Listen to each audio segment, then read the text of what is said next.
오늘의 주요 뉴스입니다. 감사원이 2020년 발생한 서해 공무원 피격 사건과 관련해 전임 정부가 당시 상황을 방치하고 사건을 은폐, 축소했다는 최종 감사 결과를 발표했습니다.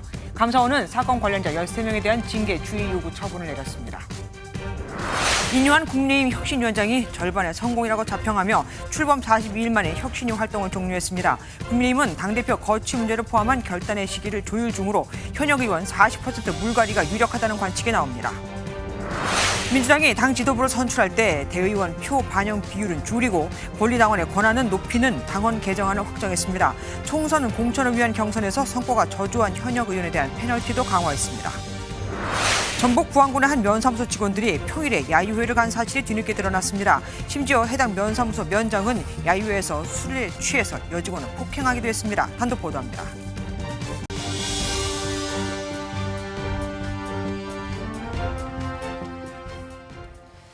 국민의힘이 출범시킨 혁신위는 성공한 걸까요? 실패한 걸까요?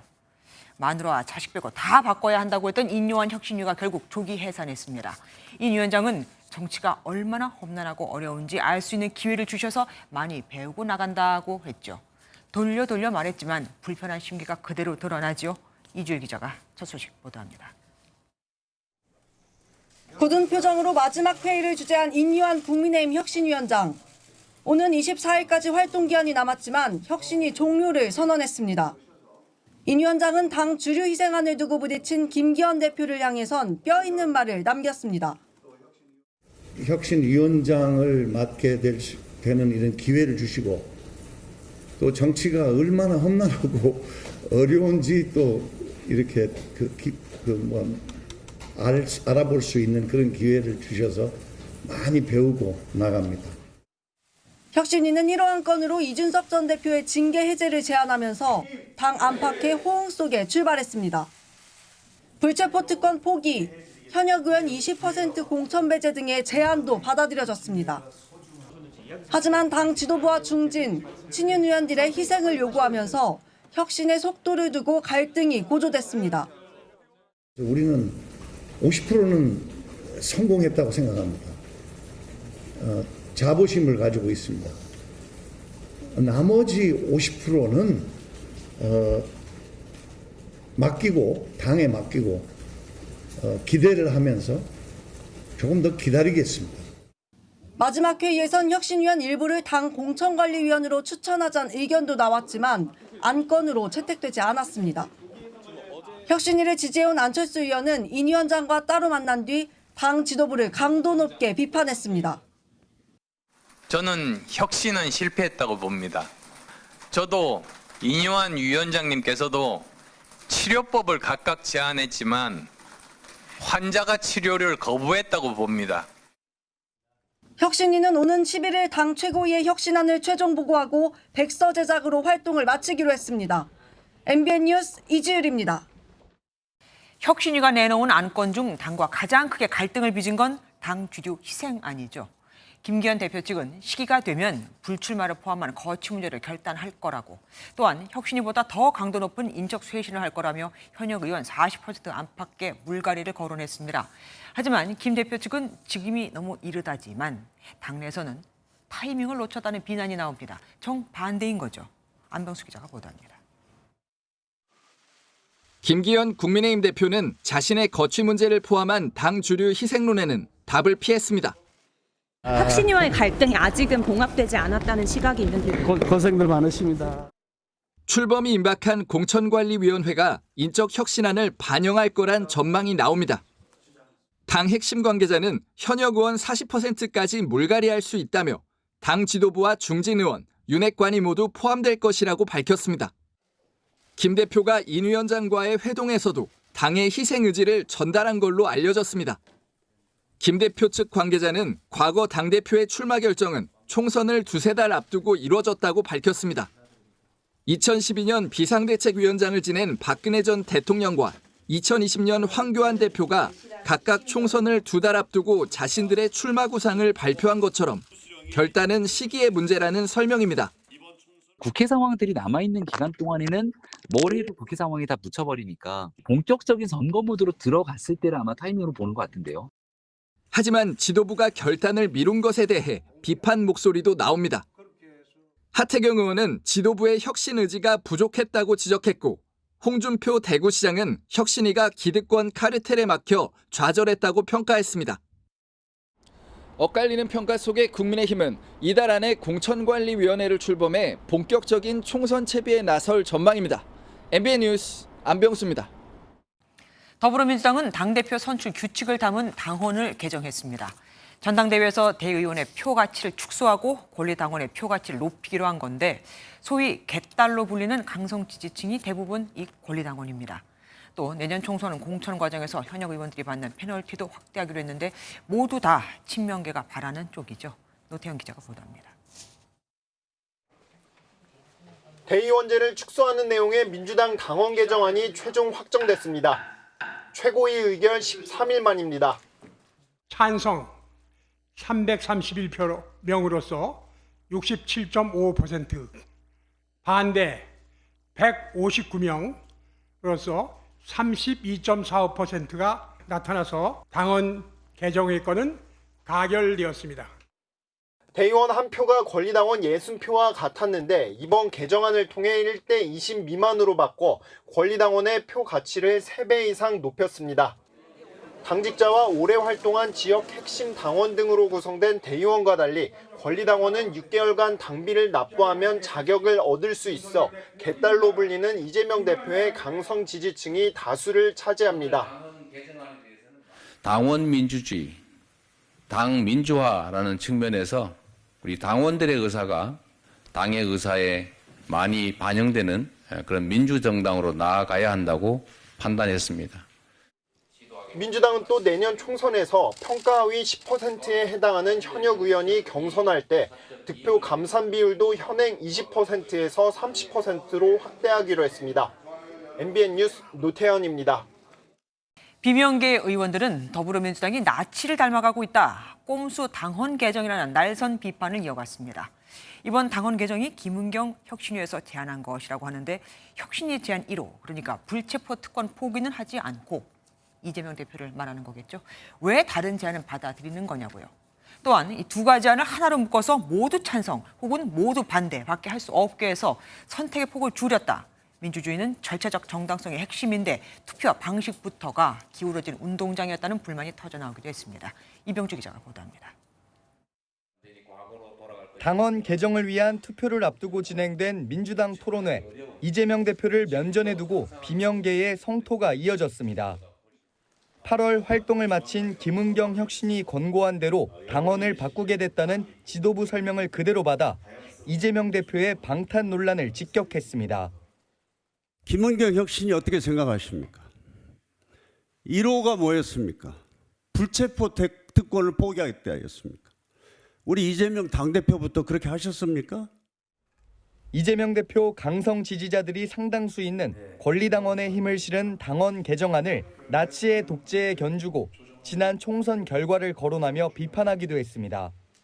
황교안 자유한국당 대표와 태극기 부대와의 결합. 총선에 패배했습니다. 우리가 지금 가려고 하는 그 꼴은 바로 그 모습을 닮아가고 있더라고요. 현역 의원 평가 기준을 바꾼 것에는 경기 중인 축구를 중단하고 규칙을 바꾸는 것이라거나 1년 전 경선 규칙을 정하는 시스템 공천이 무너졌다는 등의 지적도 이어졌습니다. 당 안팎에서 총선을 위해 단합해야 한다는 목소리가 이어지지만 당 지도부 의도대로 당헌 개정이 마무리되면서 갈등은 격화할 전망입니다. 내년 총선에서 당이 단합해야 한다는 것은 당원들뿐만 아니라 국민들이 바라는 바이기 때문에 저는 만남과 소통을 통해서 그렇게 되리라 생각합니다. 이런 가운데 이재명 대표와의 만남에 회의적인 입장을 밝힌 이낙연 전 국무총리는 민주당의 진정한 단합이 요원하다며 당을 향한 쓴소리를 이어갔습니다. MBN 뉴스 이병주입니다.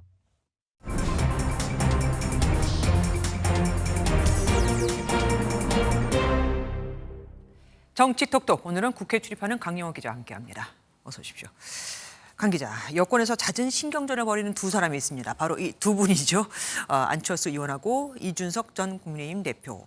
그런데 이 두 사람 사이에 오늘은 또 한 명의 가수가 소환됐습니다. 조용필 씨요. 네, 자세한 설명 전에 우선 노래 한 소절부터 네네. 들어보시겠습니다. 네네. 먹이를 찾아 산기슭을 어슬렁거리는 하이에나를 본 일입니까? 짐승의 썩은 고기만을 찾아다니는 산기슭의 하이에나. 바람처럼 조용필 씨의 노래, 그러니까 킬리만자로의 표범 아닙니까? 네, 안철수 의원이 이준석 전 대표의 신당 주제가로 이 노래를 추천을 했는데요. 아, 그래요? 네, 가사가 잘 어울린다는 이유입니다. 왜 그러죠? 네, 앞서 들려드린 독백 외에도 노래에 나는 하이에나가 아니고 표범이고 싶다, 내가 산 흔적일랑 남겨둬야지 등의 가사가 등장하는데요. 이 전 대표의 신당 행보를 표범이 되고 싶은 하이에나에 비유한 것으로 보입니다. 그러면서 여당 의원 중에 탈당할 가능성이 있다고 알려진 의원은 한 명도 없다며 신당 성공 확률이 낮다고 평가절하했습니다. 예. 그리고 아직 총선이 4개월 남았는데 이 총선 전망이 나왔어요. 민주당에서. 누가 한 말입니까? 네, 발언의 주인공은 이해찬 민주당 상임 고문입니다. 네, 어제 세종에서 열린 민주당 토크 콘서트에서 이 고문은 내년 총선 전망에 대해 단독 과반을 넘기느냐 아니면 지난번처럼 180석을 먹느냐, 그게 관건이다라고 밝혔는데요. 발언의 근거로 호남 30석, 부울경 7석 등 비수도권에서만 84석을, 수도권에서 70석을 얻어도 과반이라는 설명입니다.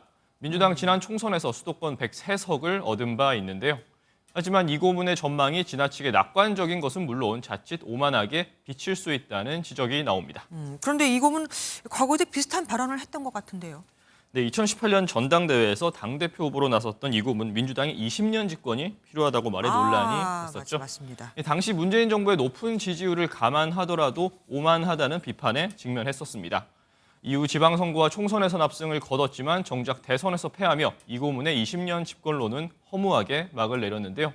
그래서인지 강서구청장 선거 직후 이재명 대표가 직접 일각의 200석 발언에 경고를 하기도 했습니다. 절박하고 낮은 마음으로 겸허하게 총선에 임하도록 하겠습니다. 우리 내부에 혹이라도 있을 오만함을 경계하는 마음으로 저 경고가 잘 받아들여지지 않은 것 같습니다. 마지막 주제 보겠습니다. 윤석열 대통령이 뉴욕타임즈에 나왔네요. 왜 나온 거죠? 네, 윤 대통령이 뉴욕타임즈가 선정한 올해 스타일리시한 인물 71명에 포함이 됐습니다. 네. 올해 미디어에 등장한 인물 중 독특한 헤어스타일이나 장신구, 퍼포먼스로 이목을 끈 인물들인데요. 윤 대통령은 지난 4월 한미 정상회담 만찬 당시 돈 맥클린의 아메리칸 파이를 부른 일로 선정이 됐습니다. A long, long time ago, I can still remember how that music used to make me smile. 이번 명단엔 아이돌 그룹 뉴진스도 포함이 돼 눈길을 끌었습니다. 미국 사람들한테는 특히 저 장면이 굉장히 인상 깊었나 봅니다. 지금까지 정치부 강영호 기자와 함께했습니다. 고맙습니다. 총선을 앞두고 여야 모두 비례대표 의석을 놓고 셈법이 분주합니다. 연동형을 유지하느냐, 과거 병립형으로 돌아가느냐를 놓고 특히 민주당 내부에서 의견이 엇갈리고 있는데 어떤 제도를 택하는지에 따라 비례 의석 수에 큰 차이가 날 수 있기 때문입니다. 먼저 민지숙 기자의 설명 들어보시고 여야 선거제 논의 상황은 김순철 기자가 전해드리겠습니다. 7년 전 20대 총선까지 비례대표는 정당 득표율대로 배분하는 병립형이었습니다. 비례대표 47석을 정당 지지도에 따라 그 비율대로 나누어 가졌는데요. 그런데 지난 총선 때 준연동형 제도가 처음 도입이 됐습니다. 지역구 의석을 많이 받으면 그만큼 비례대표 의석을 덜 가져가도록 조정한 거죠. 거대 양당 입장에선 불리해지는데요. 그래서 이 위성 정당이라는 꼼수가 등장했습니다. 결과적으로 양당이 비례의석 36개를 가져가 20대 총선과 결과는 크게 달라지지 않았습니다. 연동형 제도가 그대로 간다면 위성 정당이 또 나올 수밖에 없다는 게 일반적인 전망입니다. 구체적으로 따져볼까요? 내년 총선 상황을 가정해봤습니다. 거대 양당이 각각 지역구에서 120석을 얻고 정당 득표율에서 35%씩을 얻게 된다고 했을 때 병립형이라고 하면 똑같이 비례의석 16석을 추가로 확보하게 됩니다. 하지만 현행 이 준연동형이 유지가 됐을 때 위성정당을 만들지 않는다면 비례의석 16석을 잃게 되고 반대로 위성정당을 낸 곳은 전보다 더 많은 26석을 얻게 됩니다. 결과는 120대 146석이 된다는 거죠. 이럴 거면 공정하게 누구도 위성정당 만들지 못하도록 법으로 막자는 얘기도 나오지만 여야 간 이견이 크고 위헌 논란도 있습니다. 국민의힘과 더불어민주당은 내년 총선 승리를 위해 한 석이라도 더 확보해야 하는 숙제를 안고 있죠. 이 때문에 병립형으로 회귀할 가능성이 큰 상황입니다. 상대적으로 소수 정당의 입지는 줄어들 것으로 보입니다. 이어서 김순철 기자입니다. 국민의힘은 내년 총선에서 권역별 병립형 비례대표제를 도입하자고 주장하고 있습니다. 권역을 3개에서 5개로 나눈 뒤 정당 득표율에 따라 비례대표 의석을 주자는 것입니다. 지역구 의석에 최대한 비례대표 의석을 끌어와 과반인 150석 이상을 확보하겠다는 전략입니다. 자기가 한 투표 행위의 결과가 어떻게 나타날 것이라는 걸 가장 명쾌하게 알 수 있는 게 병립형이에요. 득표율에 따라서 의석수가 정해지는 방식이니까. 준연동형 비례대표제를 찬성했던 더불어민주당은 병립형을 두고 딜레마에 빠졌습니다. 현 체제에서 국민의힘이 위성정당을 만들고 민주당은 만들지 않으면 총선에서 26석을 뒤질 수 있다는 시뮬레이션 결과가 나온 탓입니다. 위성정당 없는 연동형 비례대표제를 대선 공약으로 내걸었던 이재명 대표 등 당 지도부와 친명계에서는 병립형 선택이 불가피하다는 점을 연일 강조하고 있습니다. 때로는 약속을 못 지키는 상황이 있을 수도 있습니다. 김대중 대통령께서도 옛날에 90년 5년에 대선 출마하실 때 정계복귀 다시 했잖아요. 반면 비명계인 원칙과 상식은 지도부의 태도는 이재명 민주당의 일관된 반민주적 태도이자 정치 명분과 대국민 약속을 헌신짝처럼 내던지는 행태라고 비난하고 있습니다. 민주당은 오는 15일까지 위성정당 방지법 협상을 마무리하자고 촉구했는데 국민의힘은 선거지 입장부터 정리하라고 일축했습니다. MBN 뉴스 김순철입니다. 올해는 우리 무기들을 폴란드 등에 수출하며 K방산이 효자 노릇을 톡톡히 했죠. 윤석열 대통령이 K방산에 대한 적극적인 지원 의지를 강조하며 2027년까지 세계 4대 방산 강국으로 도약시키겠다는 포부를 밝혔습니다. 윤 대통령은 오는 11일부터 네덜란드를 국빈 방문할 예정인데 네덜란드와 반도체 동맹을 통해 방산 수출의 기회를 찾는다는 계획입니다. 원주희 기자입니다. 경기도 판교에 위치한 방산 기업을 방문한 윤 대통령은 방위산업은 우리의 안보와 경제를 함께 뒷받침하는 국가 전략 산업이라고 강조했습니다. 앞으로 AI와 로봇 등 첨단 기술을 방위산업에 도입해 2027년까지 4대 방산 강국으로 도약시키겠다며 정부 지원 의지도 밝혔습니다. 방위산업이 대한민국의 미래 신성장 동력이 되도록 우리 모두 함께 노력하고 특히 정부가 앞장서야겠습니다. 윤 대통령은 오는 11일부터 반도체 강국인 네덜란드를 국빈 방문해 방산 수출의 새 기회를 찾을 예정입니다. 안정적인 반도체 공급망 확보는 방위산업 첨단화에 필수적인 만큼 이번 순방을 통해 네덜란드와 반도체 동맹을 구축하고 협력을 심화한다는 계획입니다. 네덜란드와의 반도체 협력은 우리 방산 역량 강화에 큰 기여를 할 것이고 또 방산 수출의 새로운 기회도. 윤 대통령은 일부 사람들이 무기 산업을 전쟁 산업이라고 보고 부정적인 여론을 형성해 왔다고 지적하고 방위 산업은 국민 안전을 보장하는 평화 산업이라고 밝혔습니다. 또 방산 투자가 GDP를 늘리고 성장과 일자리를 창출하는 것으로 개념을 바꿔야 한다며 인식 변화도 촉구했습니다. MBN 뉴스 원종입니다. 살아있을 땐 마땅히 해야 할 일을 하지 않았고 사망 후엔 은폐하기에 급급했다. 서해에서 어업지도를 하던 공무원이 북한에 사살됐던 서해 공무원 피격 사건을 감사한 감사원의 발표 내용입니다. 안보실, 해경, 통일부, 국방부 등 관계기관들이 서해 공무원이 생존해 있을 때는 상황을 보고하지도 전파하지도 않은 채 심지어 안보실은 조기 퇴근을 해버렸고 이 공무원이 피살된 이후엔 사건을 은폐하기 위해 자료를 삭제, 심지어 계속 실종 상태인 것처럼 거짓 자료를 작성해 배포했다고요. 이럴 때는 안보실이 국방부에 알려 북한의 신변 안전을 요구하게 하고 통일부에 또 알려서 우리 국민이 북한에 억류됐을 경우 대응하게 해야 하는데 이 기본적인 걸 아무것도 안 한 겁니다. 결국 문재인 정부가 이 사건을 두고 월북몰이를 했다는 게 감사원의 결론입니다. 김태희 기자가 보도합니다. 감사원은 안보실, 해경, 통일부, 국방부 등 관계기관이 이 씨가 북한 해역에서 살아있을 땐 방치하고 이 씨가 사망했을 땐 자진 월북으로 몰아갔다고 결론냈습니다. 안보실은 합동참모본부로부터 당일 오후 북한 해역에서 서해 공무원이 발견됐다는 사실을 보고받고도 상황 전파 등 아무런 조치를 취하지 않았습니다. 당시 서훈 안보실장은 오후 7시 반쯤 이미 퇴근한 사실이 확인됐습니다. 국방부가 합참의 보고를 받고도 북한의 신변 안전 보장을 요구하는 대북 전통문을 발송하지 않은 정황도 포착됐습니다. 안보실은 상황 발생 다음 날 새벽 관계 장관 회의를 열어 보안 유지 지침을 내렸고 이후 관계 기관들은 사실 은폐에 가담했습니다. 제가 상세하게 얘기할 수도 있지만 아시다시피 이제 이 검찰 조사를 앞두고 있잖아요. 국방부는 합참에 관련 비밀 자료 삭제를 지시했고 기자들에게 이 씨가 생존 상태인 것처럼 거짓말을 한 것으로 확인됐습니다. 시신 소각 상황을 알면서도 국정원과 국방부는 부유물 소각이라고 왜곡한 사실도 적발됐습니다. 감사원은 서욱 전 장관, 해경 고위 간부 등 관련 부처 관계자 13명에 대한 징계, 주의 등을 요구했습니다. MBN 뉴스 김태희입니다. 감사원의 감사 결과에서 주요 책임자로 거론된 서훈 전 국가안보실장, 박지원 전 국정원장 등은 이미 재판을 받고 있습니다. 지난해 감사원이 중간 결과를 발표하며 수사를 요청했고 검찰이 모두 재판에 넘긴 건데 다만 국가 기밀이 담겼다는 이유로 비공개로 재판이 이루어지고 있습니다. 이들은 하나같이 은폐, 삭제 지시는 없었다고 주장합니다. 감사 결과와는 완전히 다른 거죠. 길기범 기자가 보도합니다.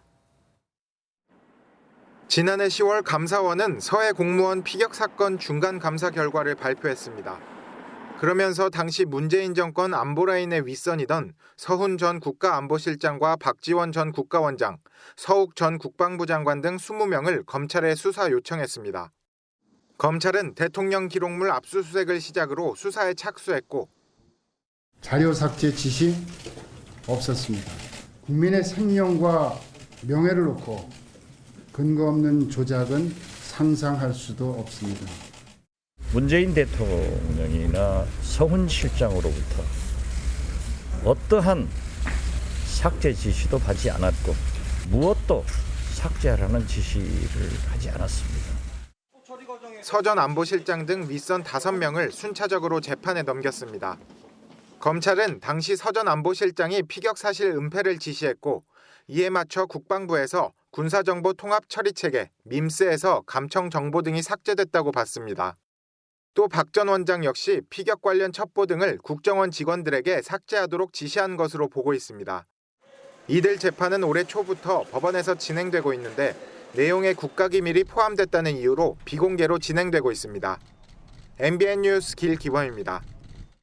하지만 서해 공무원 피격 사건을 당시 청와대와 군이 은폐했는지를 확인할 수 있는 문서들은 대부분 대통령 기록물로 봉인이 돼 있습니다. 앞으로도 최장 2037년까지는 아무도 볼 수 없는 건데 사실 공개가 돼도 문제가 없는 건 아닙니다. 이미 서훈 전 국가안보실장이 기록물을 훼손했다는 의혹이 나온 상태거든요. 어쨌든 숨진 공무원 유족들은 기록물을 공개하라며 소송을 벌이고 있습니다. 우정환 기자입니다.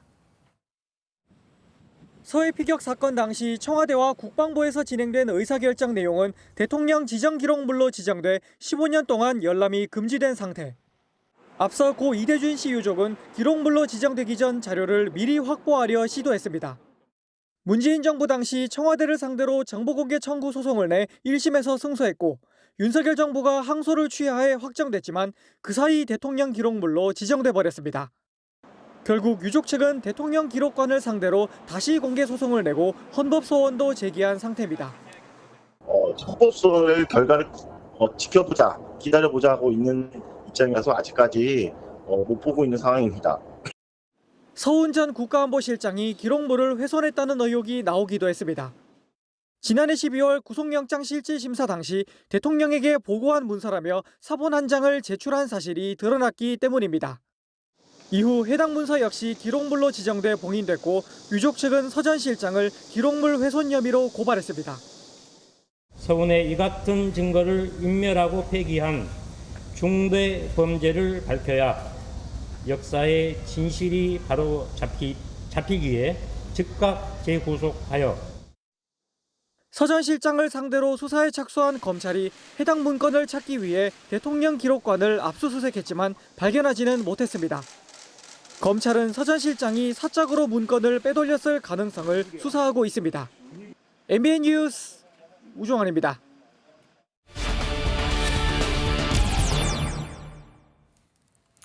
지난해 6월부터 시작됐던 서해 공무원 피격 사건 감사 결과가 1년 6개월 만인 오늘 마무리됐습니다. 말 그대로 당시 안보라인의 총체적 은폐, 조작이라는 게 결론이죠. 이와 관련해 좀 더 궁금한 이야기 신재우 기자에게 물어보겠습니다. 신 기자, 감사원의 발표를 보면 당시 국가안보실에 그러니까 사태 대응이 발단이었습니다. 원래대로라면 어떻게 대응했어야 합니까? 네, 안보실은 국가위기 상황에서 컨트롤 타워 역할을 합니다. 따라서 우리 국민 실종 상황이 발생하면 국방부, 통일부, 해경, 국정원 등 유관부서에 관련 내용을 전파해야 합니다. 하지만 공무원 실종 상황이 보고됐음에도 실시간 전파는 이루어지지 않았습니다. 또 위기 상황이 발생하면 안보실에서 상황평가 회의라는 것을 열어 위기 등급에 따라 NSC 소집 여부까지 검토를 해야 하는데 당연히 그런 회의도 열리지 않았습니다. 군에서도 관련 문건을 삭제한 정황이 확인됐다면서요. 어떤 내용이 들어있었길래 삭제를 한 걸까요? 네, 실종자의 동선이나 위치 등의 첩보가 담긴 분석 보고서가 군 내부망에 올라와 있습니다. 원래는 예하부대나 지휘관들이 이 보고서를 통해 정보를 공유한 뒤 상황 파악을 하는 겁니다. 그런데 안보실 지침에 따라 이를 다 지워버리면서 각 군의 정보 공유가 사실상 불가능해졌습니다. 심지어 내부망에 올라오지 않은 123건의 비밀 자료까지 모두 삭제가 됐습니다. 우리 국민이 실종됐고 심지어 사살까지 됐는데 국가안보실이 이렇게 은폐했던 이유는 뭘까요? 네, 감사원은 위기관리의 컨트롤 타워인 국가안보실의 책임 회피라고 보고 있습니다. 초기 대응에 완전히 실패했기 때문에 이를 감추려고 했다라는 것이 결론이죠. 감사원의 한 관계자는 초기 대응을 서투르게 한 것이 아니라 아무것도 안 한 수준이라고 평가했습니다. 그러게요. 그런데 감사 결과를 보니까 지난해 10월에 나온 중간 발표하고 뭐 그렇게 크게 다르진 않아 보입니다. 네, 지난해 10월 중간 발표와 대동소이한 것은 사실입니다. 감사원 측은 감사 중 범죄 혐의가 포착됐기 때문에 수사 의뢰가 불가피했고 그래서 중간 발표를 했다. 그리고 이후 여러 사안들을 종합한 뒤 최종 발표를 한 것이다라고 말을 했습니다. 하지만 민주당에선 북풍몰이라고 반발에 나섰습니다. 어떠한 사실관계의 변화도 없었습니다. 총선 때마다 보수 정권이 자행하던 북풍몰이, 종북몰이를 다시 시작하려고 하는 것입니까? 반면 국민의힘은 정권 주도하에 일어난 대국민 사기극이라며 검찰의 신속한 수사를 촉구했습니다. 여야의 반응은 어떻게 이렇게 예측이 한 번도 빗나간 적이 없을까요? 지금까지 뉴스 추적 신재우 기자와 함께했습니다. 고맙습니다. 어젯밤 부산 일대에 때 아닌 우박이 쏟아졌습니다. 겨울철 우박은 생소하죠. 지구온난화로 따뜻해진 기온이 원인이라고 합니다. 윤규란 기자가 보도합니다. 장대비처럼 쏟아진 우박이 도로를 가득 채웠습니다. 손으로 우박을 들어보니 얼음 알갱이가 완두콩보다도 큽니다. 어젯밤 9시쯤 해운대를 비롯해 수영과 연제, 사상구 등 부산 곳곳에 5분 동안 지름 5mm가 넘는 우박이 쏟아지면서 각종 SNS가 시끌벅적 북새통입니다. 짧은 시간 집중적으로 쏟아졌지만 다행히 별다른 피해는 발생하지 않았습니다. 우리나라에서 우박은 보통 강한 상승 기류가 발달하는 초여름이나 가을에 발생합니다. 기류를 타고 구름 속 얼음 알갱이가 위아래로 움직이며 부피가 커지다가 무거워지면 땅으로 떨어지는 원리입니다. 겨울철 우박은 이례적인데 기상청은 부산 상공의 상하층 온도 차이가 커 대기 불안정이 심해진 걸 우박의 원인으로 보고 있습니다. 어제 남쪽에서 몰려온 따뜻한 공기로 부산의 기온은 10에서 17도 사이였지만 상공 1.5km 온도는 영하 8도, 5km 상공은 영하 24도로 기온 차이가 컸습니다. 북서쪽에서 접근을 하던 약한 비구름대가 이 우리나라 주변에 형성되어 있던 다소 강한 남서풍과 연계가 되면서 급격하게 발달을 했습니다. 부산 일대에 강한 비구름대 일부에서 우박이 지구온난화로 겨울철 기온이 높아져 상하층 기온차가 커지면서 한겨울에도 자주 우박이 내릴 수 있다고 전문가들은 설명합니다. MBN 뉴스 윤기란입니다. 대낮 서울 지하철 2호선 열차 안에서 승객에게 흉기를 휘두른 50대 남성에게 법원이 징역 2년을 선고했습니다. 심신미약을 인정하면서도 말이죠. 과거엔 이런 경우 집행유예나 벌금이 대부분이었는데 묻지마 흉기 범죄에 대한 엄벌 분위기가 읽혀집니다. 이승훈 기자가 보도합니다. 지하철 열차 안에서 경찰이 한 남성을 제압한 뒤 밖으로 끌어냅니다. 지난 8월 서울 지하철 2호선 열차에서 흉기를 휘둘러 승객 2명을 다치게 한 혐의로 구속 기소된 50대 남성 A씨입니다. A씨는 영장 실질 심사에서도 횡설수설했는데 정신과 치료를 받다 중단한 것으로 알려졌습니다. 혐의는 인정하세요? 무슨 혐의 인정해요? 다치신 분들한테 하실 말씀 없으세요? 저기 경찰들의 불법적인 행동을 모시겠습니다.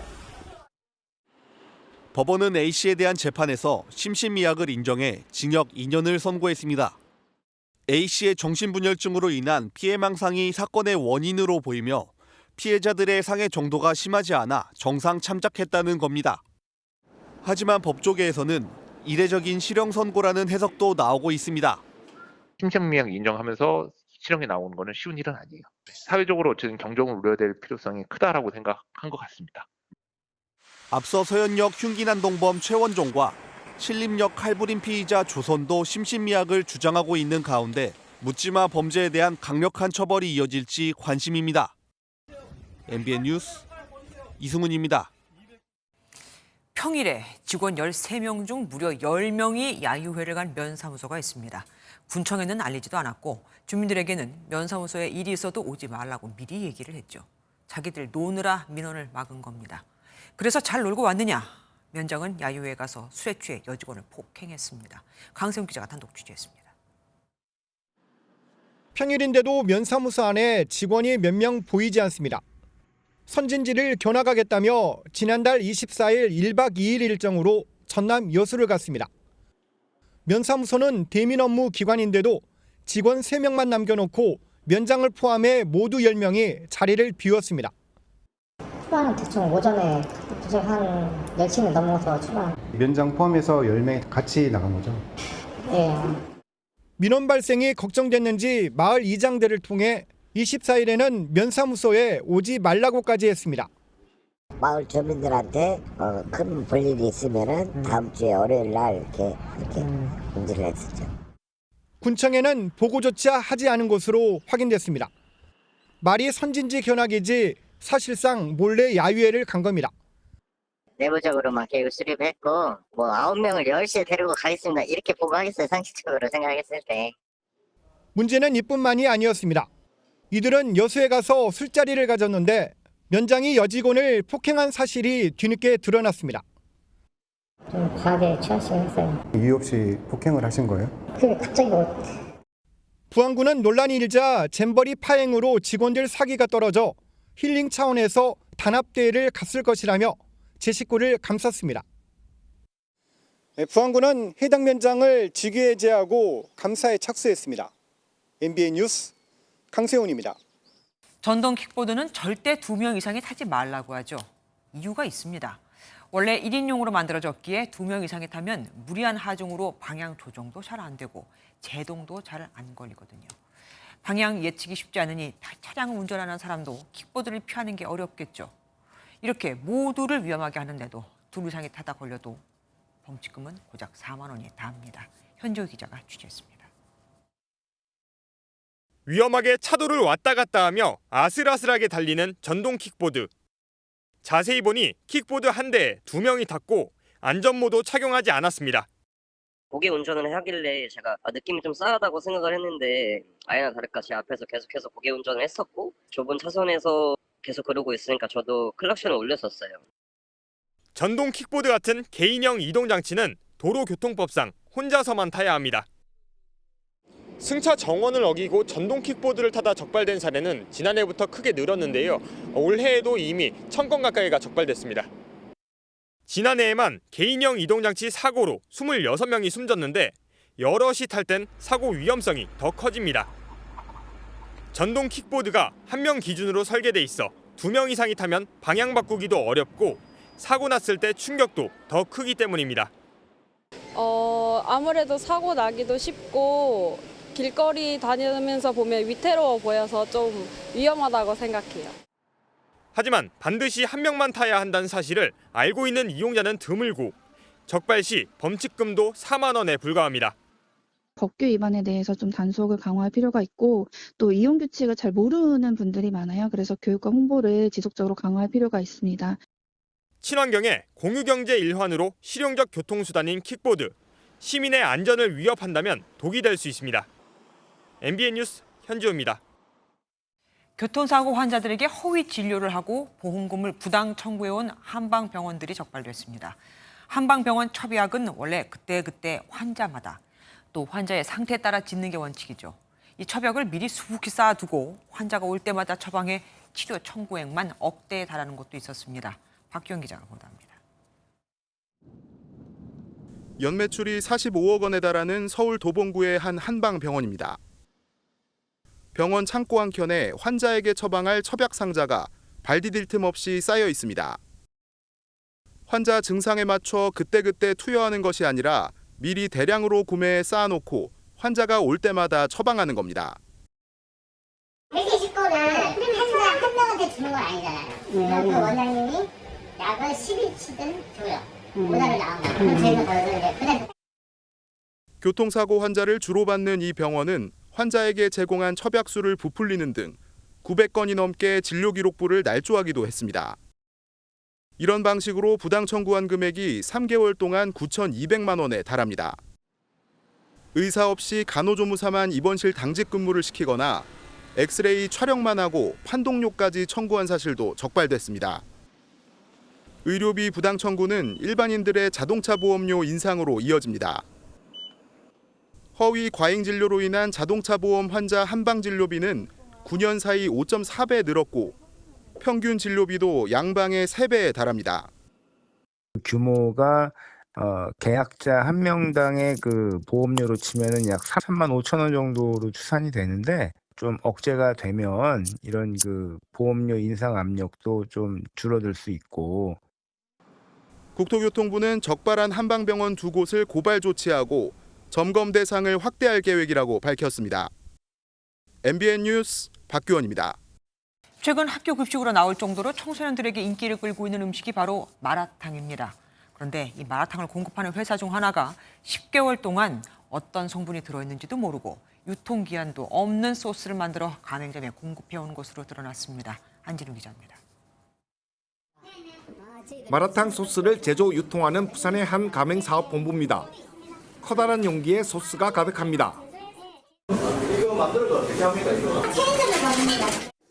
선반엔 포장된 또 다른 제품이 잔뜩 쌓여 있습니다. 이거는 뭡니까? 육수가루. 포장된 제품엔 성분이나 유통기한이 표기돼 있지 않습니다. 이 업체는 지난 10개월간 가맹점 11곳에 이런 소스와 육수가루 등을 공급해 4억 원의 매출을 올렸습니다. 식품 제조 가공업으로 등록도 하지 않고 불법으로 제품을 제조, 유통한 겁니다. 부산시 특별사법경찰관은 불법으로 마라탕 소스 등을 제조, 유통한 가맹사업본부 한 곳과 가맹점 11곳을 적발했습니다. 등록을 안 하면서 식품에 적합한 기준을 갖추지 않았고 그 다음에 관리감독을 받지 않음으로써 자율적으로 중국산 고춧가루를 국내산으로 속이고 미국산 돼지고기를 쓰면서 국내산으로 둔갑시킨 업소도 이번 단속에 함께 적발됐습니다. 부산시 특사경은 적발된 업소 19곳의 영업자 모두를 검찰에 송치할 예정입니다. MBN 뉴스 안진우입니다. 올 초 반짝했던 집값이 내리막길로 접어들더니 그 하락 속도마저 빨라지고 있습니다. 지난주 전국 아파트값이 5개월여 만에 하락 전환한 데 이어 서울과 경기도까지도 마이너스로 돌아섰거든요.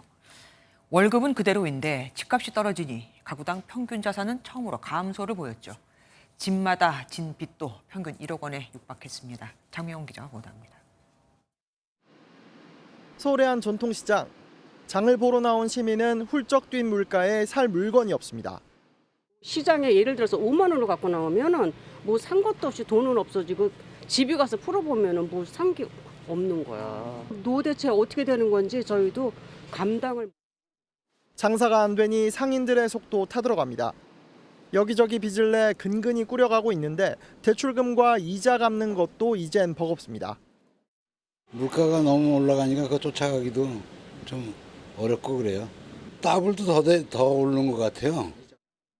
올해 가구당 소득은 4.5% 증가한 반면 이자 비용 등 비소비 지출은 8.1% 큰 폭으로 늘면서 덩달아 빚도 늘었습니다. 가구당 평균 부채는 9,182만 원으로 1억 원에 육박했습니다. 특히 소득이 낮은 하위층의 빚은 2013년 이후 가장 높은 증가율을 보인 반면 가구 5곳 중 1곳은 억대 소득을 기록해 상대적 빈곤율은 높아졌습니다. 전체 가구의 평균 자산도 5억 2,727만 원으로 집값 하락에 따라 처음 감소세를 보였습니다. 조사 이후 처음으로 그 자산의 감소가 나타난 것입니다. 부동산이 이제 전체적으로 좀 하락하면서 그 영향이 가장 많이 작용한 것으로 보고. 자산 감소의 여파로 은퇴 후 빈곤층으로 전락하는 비율도 점차 높아지고 있습니다. MBN 뉴스 장명훈입니다. 얼마 전 미진한 경찰 수사 탓에 학교 폭력 피해자 측이 스스로 학폭 가해자의 혐의를 밝혀낸 사연 전해드렸죠. 사실 피해자에겐 이런 일도 있었습니다. 네 부모를 죽이겠다, 누나를 성폭행하겠다 등 험한 언어 폭력도 당한 건데 이상하죠. 학폭위 처분은 고작 사회봉사가 끝이었거든요. 결국 피해자 측이 따로 소송을 해 2년 만에 가해자의 전학 처분을 받아냈습니다. 이 정도면 학폭위 무용론이 나올 법도 하지요. 강서영 기자가 취재했습니다. 동급생들로부터 성추행 허위 자백을 요구받으며 폭행당했던 A군의 학교폭력 피해는 이날이 처음이 아니었습니다. 언어폭력을 당한 정황이 추가로 드러났기 때문입니다. 가해 학생은 페이스북 채팅방에서 수차례 A군과 가족을 모욕해왔습니다. A군의 쌍둥이 누나를 성폭행하겠다, A군 어머니에게 흉기를 휘두르겠다는 등 폐륜적인 언행을 일삼은 겁니다. 있을 수 없는 내용이었고 제가 뭘 잘못 봤나 처음에 봤을 때는 친구의 부모인데 엄마 아빠인데 어떻게 이렇게 표현을 하고 언급을 할 수 있을까. 당시 학폭위는 사회봉사 이하의 가벼운 처분을 내렸는데 A군이 괜찮다고 진술했다는 것이 주요 근거였습니다. 하지만 법원의 판단은 달랐습니다. 따돌림 대상이던 A군이 피해에 둔감해져 피해 호소를 못했을 수 있다며 가해 학생에 대해 뒤늦게 전학 조치를 내린 겁니다. 전문가들은 겉도는 학폭위 심의 때문에 지리한 소송전으로 이어지는 경우가 허다하다고 꼬집었습니다. 피해 학생이 얼마나 고통을 겪고 있는지 또는 이 피해 학생이 얼마나 회복되고 있는지 이런 지표가 전혀 없거든요. 그래서 이러한 지표나 체크할 수 있는 그 시스템이 필요해요.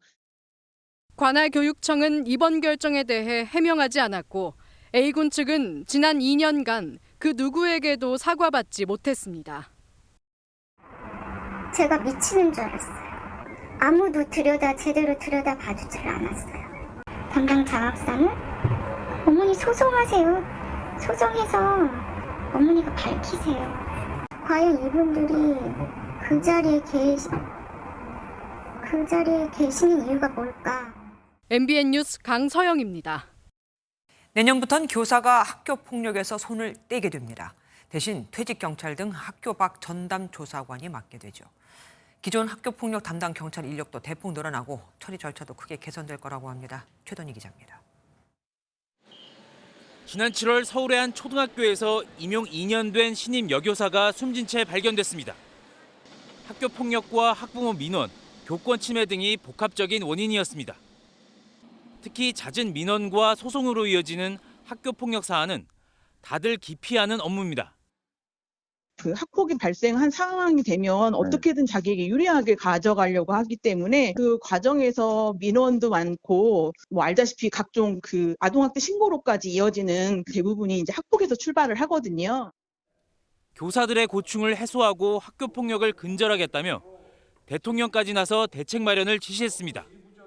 예측 가능성을 가지고 교사로서 학생들을 지도할 수 있도록 하여튼 잘 준비를 계속 지속적으로 하여튼 해낼 테니까.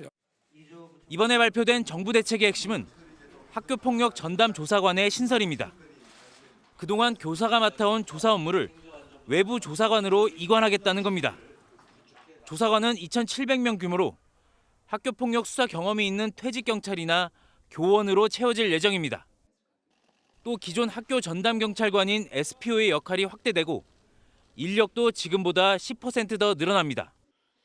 학교폭력 처리 절차도 개선됩니다. 학교폭력 사례회의라는 전담기구가 신설되고 이 과정에 전담 조사관과 변호사는 물론 SPO도 참여시키기로 했습니다. 학교와 교사는 피해자 보호와 교육적 조치에 집중하고 전담기구는 공정성과 전문성을 강화하겠다는 취지입니다. 학교 현장이 학교폭력 업무의 과중한 부담에서 벗어나 본연의 기능인 교육적 역할에 집중할 수 있도록 이르면 내년 3월부터 시행될 예정인데 교사와 조사관의 확실한 업무 분리와 충분한 조사관 확보 등은 과제로 지적됩니다. MBN 뉴스 최돈입니다. 글로벌 빅테크 기업 구글이 생성형 AI 제미나이를 공개했습니다. 1년 전에 나온 챗 GPT보다 인간 전문가들보다도 똑똑하다고 합니다. 답을 맞추는 건 기본, 말도 하고 듣기도 하고 추론도 할 수 있습니다. 한범수 기자가 보도합니다. 구글이 새로 선보인 생성형 AI 시스템입니다. 금과 손가락 사진이 나오자 AI가 영화 007 시리즈를 바로 말합니다. 두터운 패딩 점퍼를 보자 Perfect for staying warm in the tundra. Good color for blending in with glacial ice. 서로 상관없어 보이는 골프공과 달 사진은 이렇게 연결합니다. Okay, let's see. In 1971, the Apollo 14 crew hit 2 golf balls on the lunar surface. 제미나이는 수학과 역사, 법률 등 57개 주제에서 90%의 정답률을 보였습니다. 오픈 AI의 챗 GPT는 물론 인간 전문가 점수인 89.8%보다 높다는 게 구글 측의 주장입니다. 글자와 이미지 인식은 물론 말할 수도 들을 수도 있고 수학 문제를 풀 수 있는 추론 능력까지 갖췄습니다. But as information has grown in scale and complexity, the problem has gotten harder. So we always knew we needed to have a deeper breakthrough to make progress. 전문가들은 제미나이의 우수성을 인정하면서도 아직까진 일상생활에 혁명적인 변화를 줄 정도는 아니라고 보고 있습니다. 완전히 새로운 어떤 기술이 나왔다기보다는 지금 챗GPT하고 같은 제너레이션의 기술들이 여러 가지 우열을 다투면서 나오고 있는 거라고 보죠. 제미나이 출시로 AI 경쟁 구도가 구글과 오픈 AI, 메타 IBM 동맹 등 3파전으로 굳어지고 있어 국내 업계의 대응이 빨라져야 한다는 지적입니다. MBN 뉴스 한범수입니다. 여야는 앞다투어 민생을 강조하고 있지만 내년도 예산안은 이미 법정 처리 시한을 훌쩍 넘겼죠. 오는 20일로 다시 사안을 정했지만 이 내용을 보면 그때까지라도 될 것 같지가 않습니다. 서로 윤석열 표 예산, 이재명 표 예산을 줄이고 또 늘리자며 맞서고 있거든요. 문제는 이 정쟁 속에 사업에 존폐가 걸린 기업이 너무 많다는 겁니다. 정태진 기자가 취재했습니다. 원전에 들어가는 핵심 제어 시스템을 생산, 납품하는 한 기업입니다. 원전 건설이 재개되며 수주를 받았고 내년엔 수출 보증도 받을 수 있을 거라 기대하고 있습니다. 하지만 사업 계획은 불투명해졌습니다.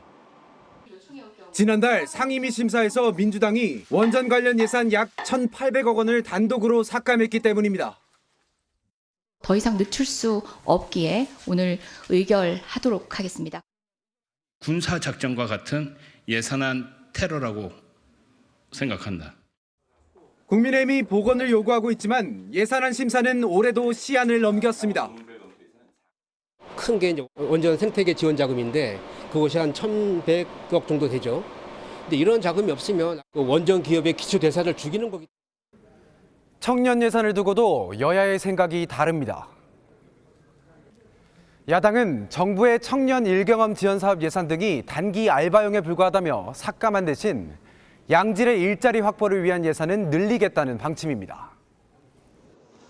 서로 전 정부, 현 정부의 정책이 낮다고 맞서는 건데 일자리를 만들 기업은 혼란스럽습니다. 인력 보충이나 이런 계획을 세우잖아요. 삭감됐다, 증액됐다, 입맛에 맞추는.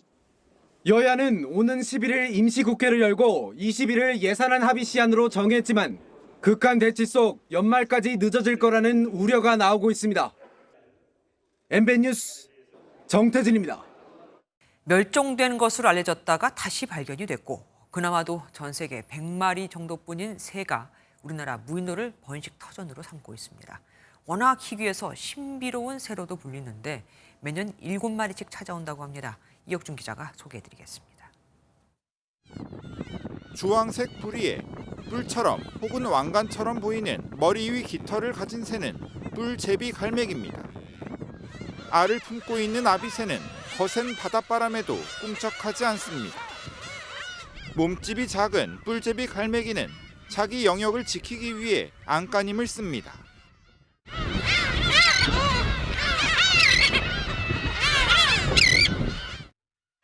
아비새는 새끼를 돌보고 그 옆에선 구애가 한창입니다.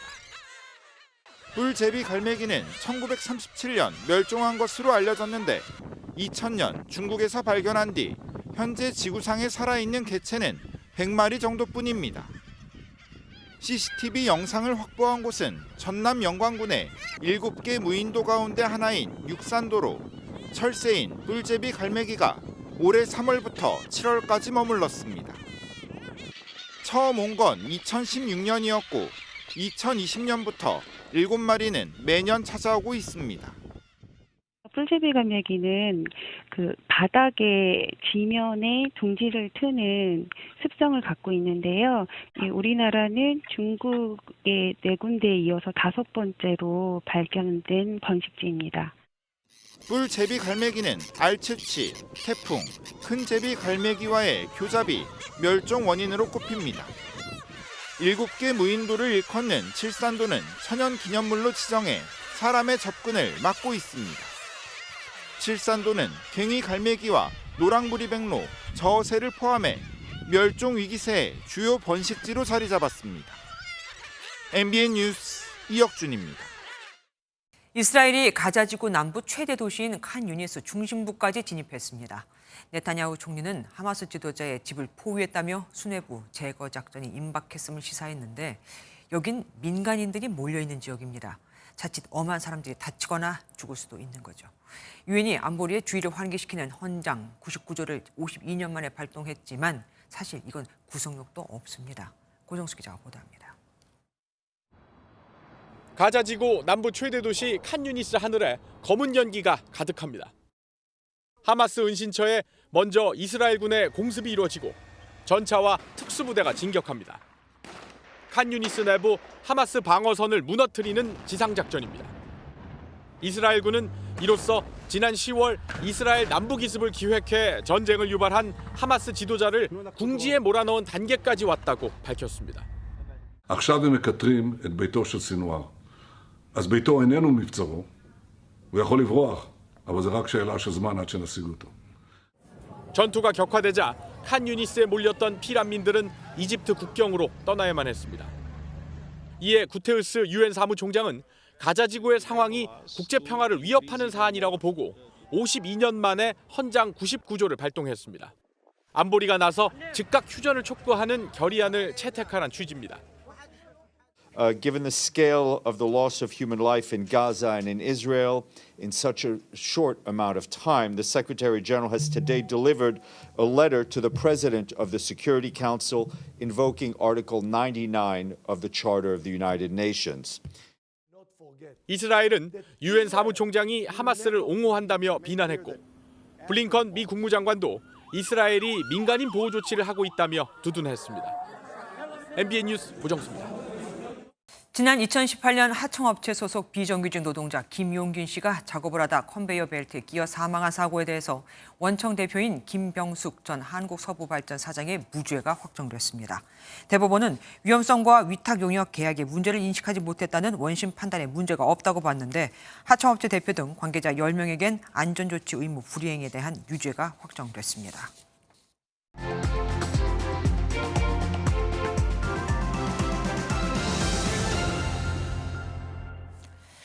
우리나라 출산율이 정말 심각한 수준인 건 다 아시죠? 그런데 질병관리청에 따르면 우리나라엔 수십 명 혹은 100명 이상 아이를 낳은 여성들이 있습니다. 한두 명도 아닙니다. 이런 기록이 무더기로 쌓여 있다고 하거든요. 물론 진짜일 리 없겠죠. 보건복지부가 이게 무슨 일인가 들여다봤더니 아동보호시설의 원장 등이었는데 이렇게 황당하게 기록이 돼 있었던 겁니다. 감사원이 지난 6월 보건복지부 감사 결과 지난 8년간 임시 신생아 변호는 있지만 주민 번호는 없는 경우가 무려 2,123명에 달한다고 발표했고, 그 직후 수원에서는 냉장고 속에서 영아가, 거제에선 태어난 지 닷새밖에 안 된 영아가 살해돼 유기된 사실이 드러나는 등 충격이 계속됐죠. 그래서 놀랑복지부가 질병청을 조사했는데 이번엔 여성 한 명이 100명 이상을 낳았다는 등 말도 안 되는 이런 기록들이 쏟아진 겁니다. 질병청은 이미 13년 전부터 병원으로부터 신생아의 생년월일과 성별 등을 담은 임시번호를 보고받아 왔습니다. 이 정보는 질병청 전산 시스템에 저장, 관리하게 돼 있고 업무 지치면은 통보받은 아이가 실제 출생 신고까지 다 됐는지 확인하게 돼 있는데 안 하는 겁니다.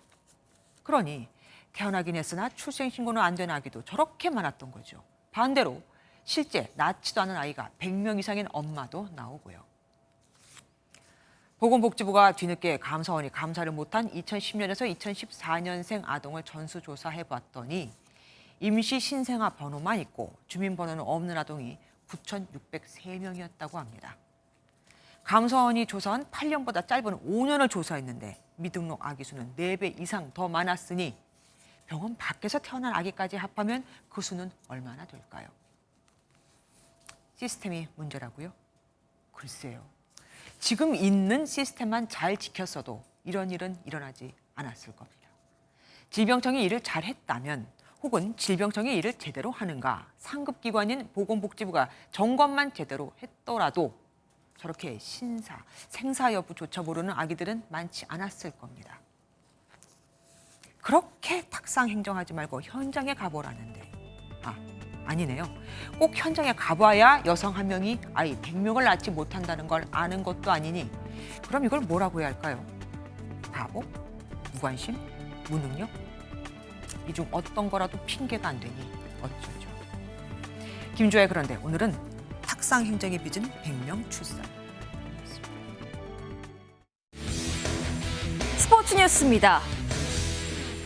프로야구가 다음 시즌 새로운 변화를 앞두고 적응 훈련에 들어갔습니다. 심판진 모두가 휴가까지 반납하면서 훈련에 임했다고 하는데요. 강재묵 기자가 보도합니다.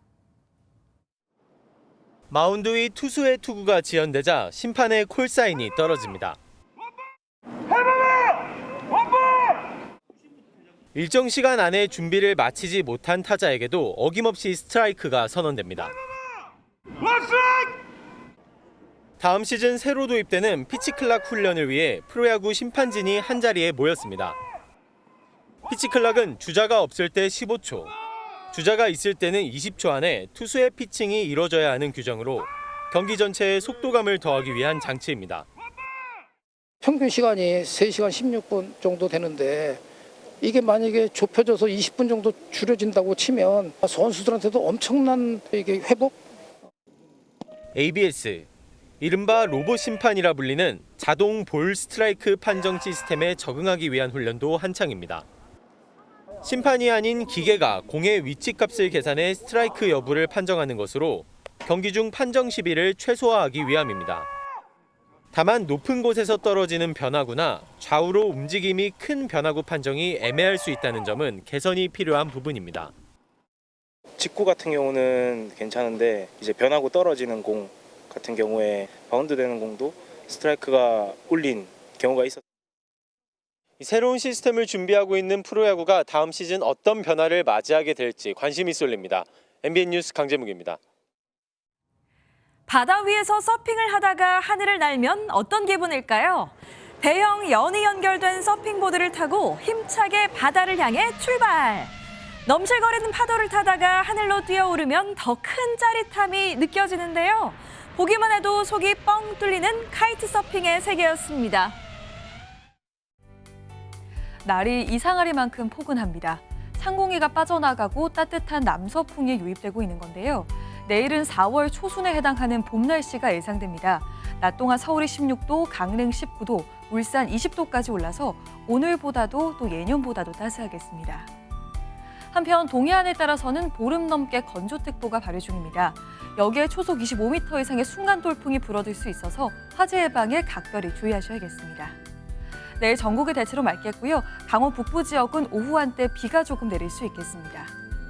내일 중부지방 아침 기온은 서울이 7도, 대전 5도로 출발하겠습니다.